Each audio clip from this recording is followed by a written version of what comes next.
on se retrouve pour la deuxième partie de ma vidéo concernant ma sleeve. Donc cette vidéo, ça va être un focus sur l'opération et du coup toute la semaine qui a suivi et comment ça s'est déroulé. On s'était arrêté à mon rendez-vous chez le chirurgien où j'avais enfin le résultat de la sécurité sociale et je savais que j'avais l'accord. Du coup, ce rendez-vous m'a permis de fixer une date pour l'opération.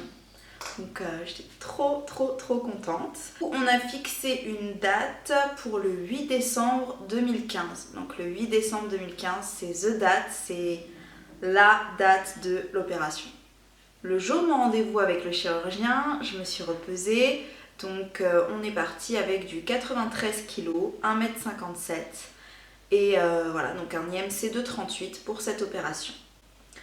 Après cela, je suis allée m'inscrire à la clinique parce qu'il ne s'agit pas d'un hôpital public. Moi, je me suis fait opérer en clinique privée. Du coup, je suis allée m'inscrire à la clinique de l'Orangerie à Strasbourg. L'opération étant avec un chirurgien qui opère en clinique privée, il y a des frais. Mon opération a coûté, pour information, 1 300 €, entièrement remboursée par la mutuelle. Donc ça dépend de votre mutuelle après. En tous les cas, moi j'ai eu énormément de chance. Ma mutuelle m'a remboursé l'intégralité de l'opération. Ensuite, lors de l'inscription à la clinique, j'ai demandé à être en chambre individuelle. Donc on m'a dit qu'il n'y avait pas trop de chances que j'ai une chambre individuelle, mais que si elle était dispo, on m'en donnerait une. Donc là-dessus, je suis restée en attente. 1 à 2 semaines avant mon opération, donc c'était fin novembre, j'ai eu rendez-vous avec l'anesthésiste pour l'opération.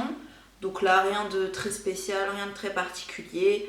Il vous pose des questions, vous remplissez un formulaire, voilà. Donc ça passe tout vite et c'est pas une démarche importante, on va dire. Enfin, ça l'est, c'est important, mais c'est pas non plus prise de sang, etc. etc. Après, ça dépend peut-être de votre état médical, mais moi, c'est passé comme une lettre à la poste.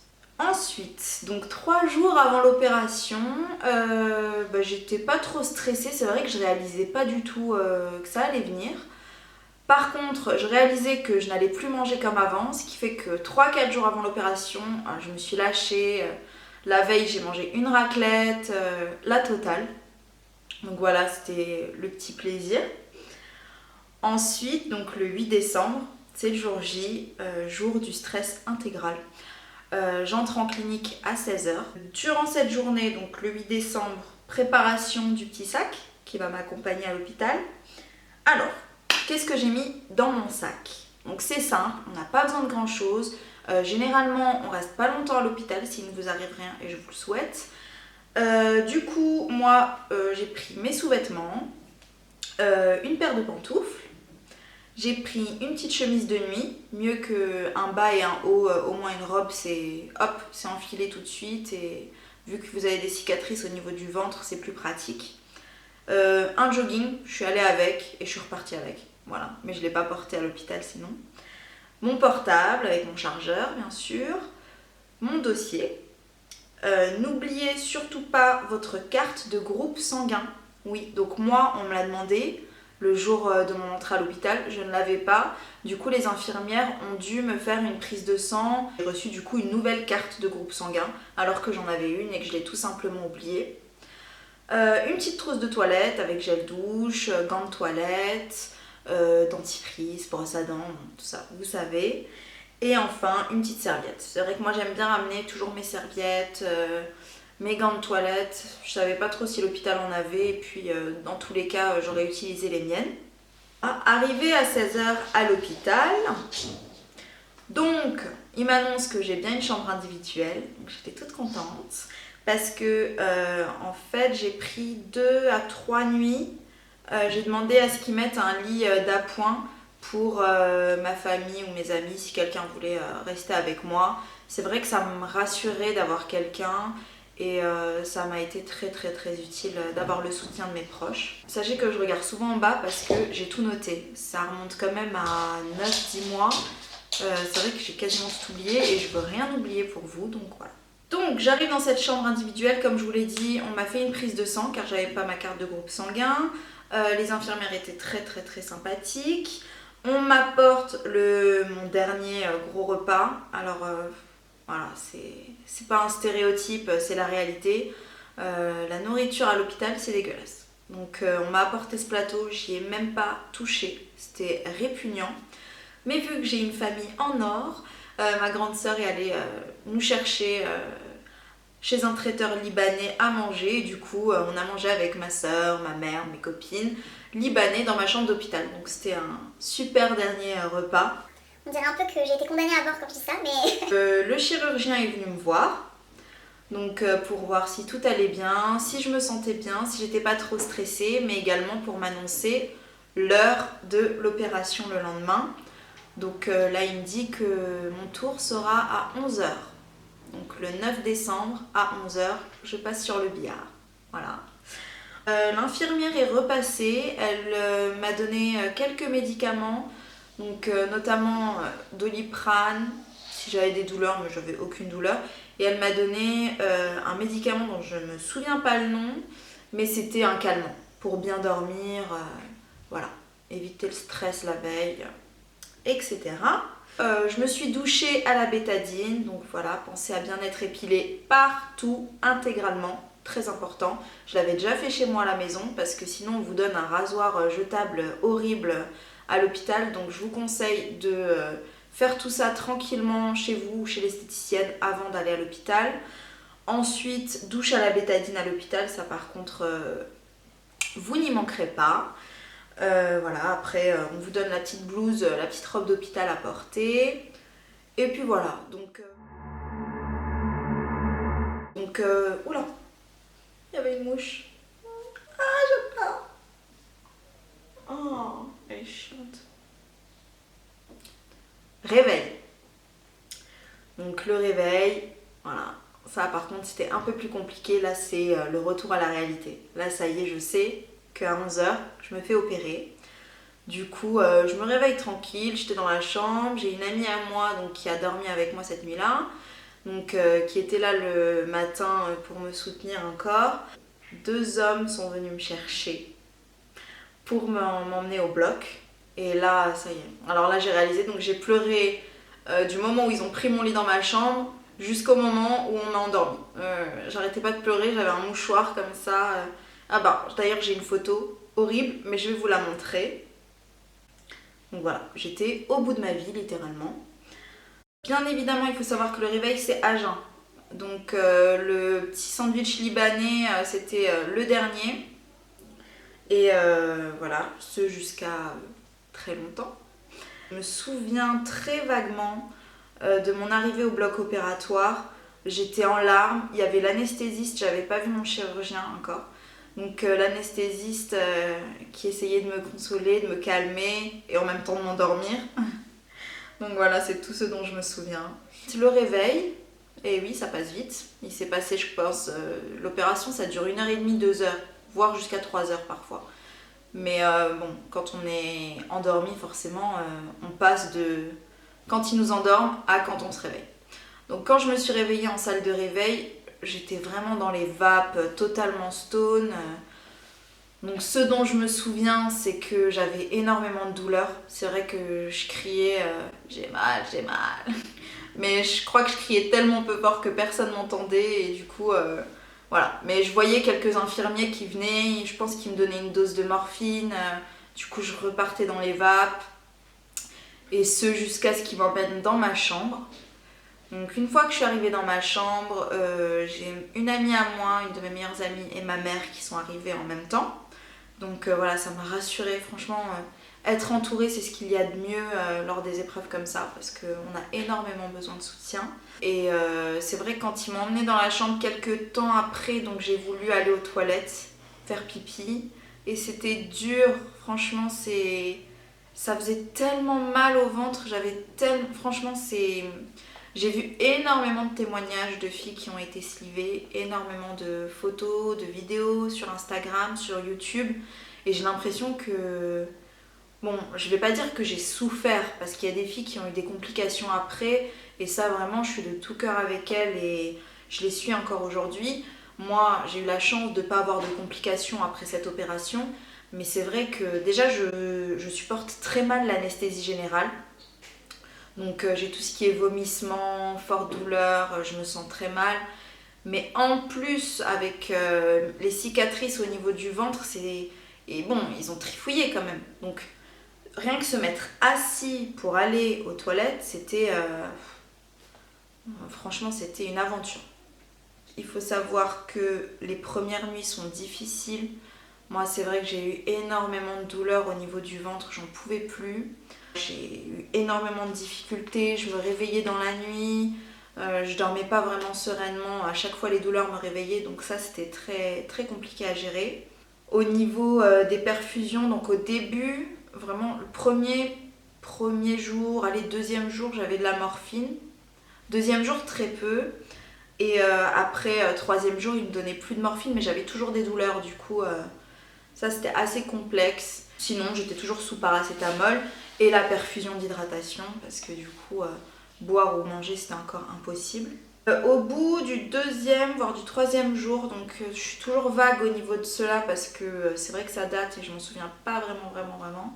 Donc il y a le TOG, donc voilà.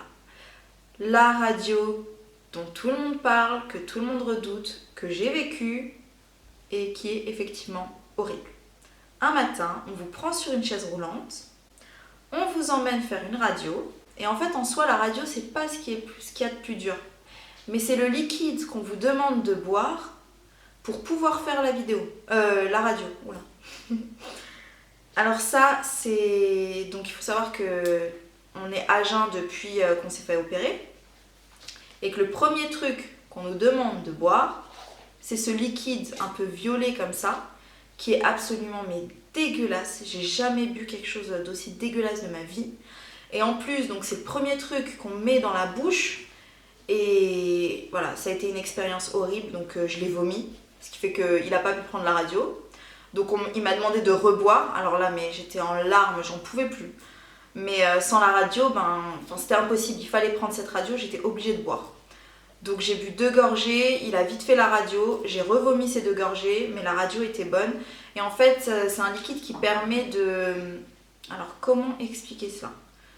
En fait, ça va ressortir du coup l'estomac. Pause. Amel! Oui.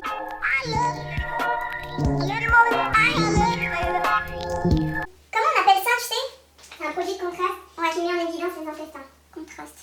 En fait, ça va faire ressortir sur la radio tout le système digestif. Pour qu'ils voient en fait s'il n'y a pas de fuite ou quoi que ce soit.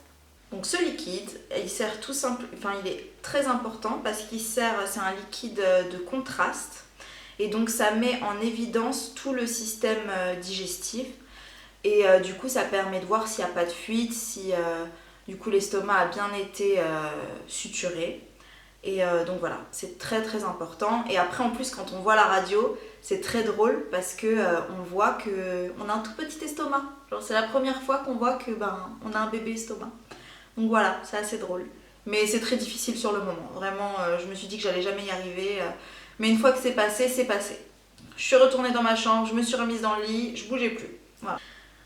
J'ai pas mangé jusqu'au deuxième, troisième jour. Donc après l'opération, on a le droit que au liquide. Donc bouillon, eau, tisane.